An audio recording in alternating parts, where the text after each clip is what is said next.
Helping me, Uncle George, who's in Athens right now. And please welcome the very funny, very talented, very delightful Miss Nicole Quillis.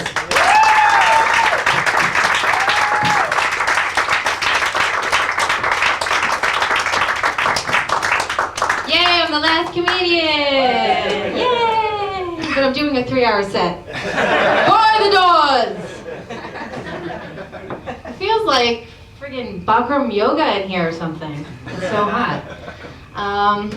Anyway, I love the setup. You know, I feel like I'm auditioning for a Broadway play. You know, I'll be doing Put on a Happy Face in C minor. Thank you. 1, 2. Anyway, so what can I tell you about me? Well, I too am Puerto Rican. There's several Puerto Rican comics here tonight. But the only thing is, I don't know how to speak any Spanish, you know, and it's really frustrating because who doesn't want to speak Spanish, you know? It's so like, it's cool, it's sexy, but every time I try, the only thing I know how to say is sí,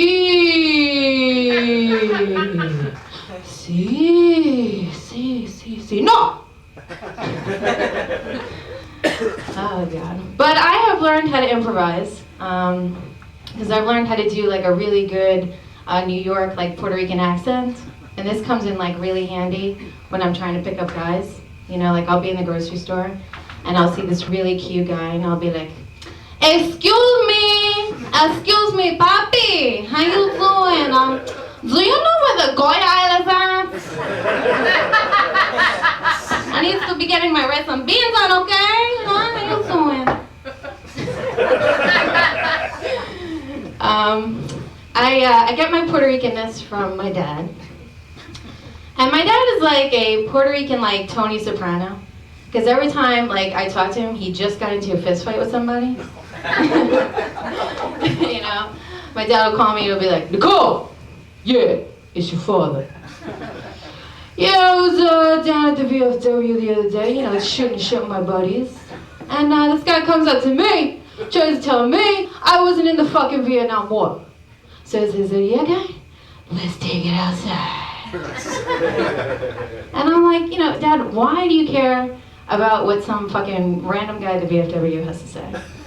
You know, he's like, I'm gonna tell you why, Nicole. Because nobody drops a dime on me and gets away with it. Does anyone know what that means? Yeah. I need some kind of friggin' like tough guy dictionary to figure out what he's talking about. Not Spanish, tough guy. The other side of my family, my mom's side of the family is Irish, and I wouldn't say we're distinctly Irish other than the fact that alcoholism runs in our family. But even though like my family is like 6th generation Irish or something like that, you know, they still suffer from what I call miserable Irish syndrome. Because no matter what kind of good news you may have, they always find a way to shit on it. You know, it could be like a family party and I'm like, hey, guess what? I just got a new job, you know? And they'll be like, oh yeah? You'll be the first one they let go. Or I'll be like, hey, guess what? I just got engaged. They'll be like, oh yeah? Did you know that 82% of marriages end in divorce? What? It just read it in Time magazine. Or I could be like, hey, look at me, I'm doing comedy. They're like, they're all gonna laugh at you.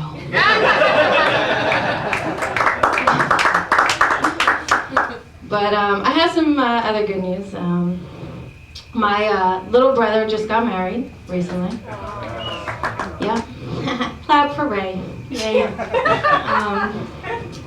And you know, truth be told, it's a little weird that my, you know, little younger brother got married before me, you know, because growing up, I was a superstar. Okay?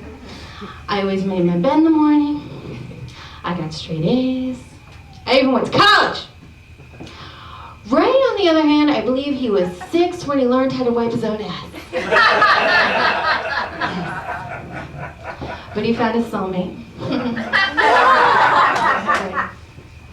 And you know, I used to feel bad for my brother because growing up, people used to say, Why can't you be more like your sister?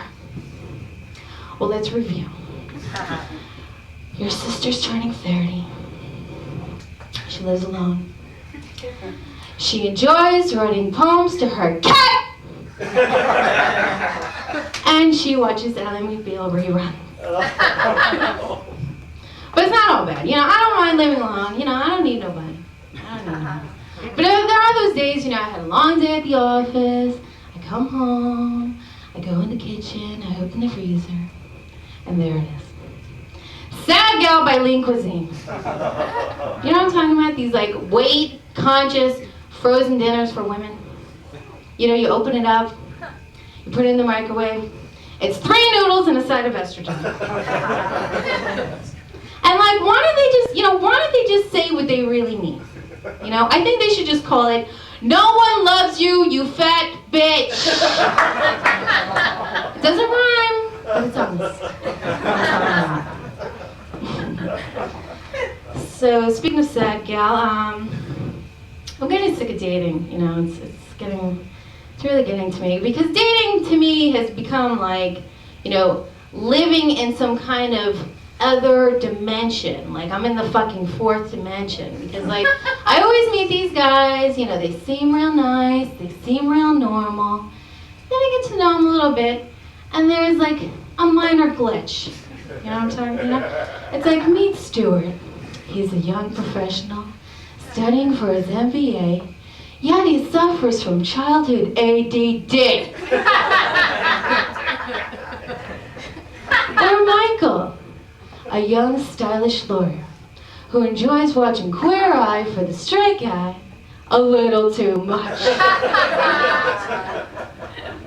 Or there's Chris, an investment banker who has his own 1-bedroom apartment, yet he enjoys peeing on you before making love. I don't know. It's the little things that get to me. But, I don't know. I just, you know, I'm just focusing on me. You know, I'm just focusing on me. You know, I'm trying to go to the gym, work out and stuff. But, I was at the gym the other day, and I was, you know, changing in the ladies' locker room, when I realized that nobody has pubic hair anymore. Okay? Everybody's trimming, everybody's waxing. Even guys do it. Right? You over there? Excellent. But it's obvious why guys do it, right? Guys do it because they think it makes them look bigger. You know? It's like all of a sudden it's a fucking optical illusion down there. You know? Watch out, ladies, things are smaller than they appear. But like, women are now getting waxed to the point where all they have is the landing strip of hair. You know what I'm talking about? The landing strip? You're looking at me a little too close. But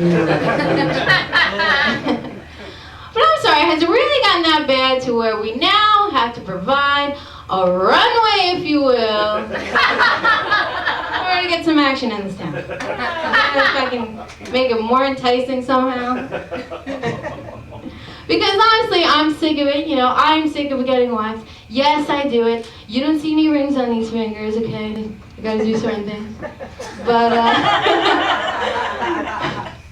because you know who I blame this whole freaking phenomenon on? President Bush. Because good old George gave the word Bush such a bad rap that women had to go out and give themselves mohawks.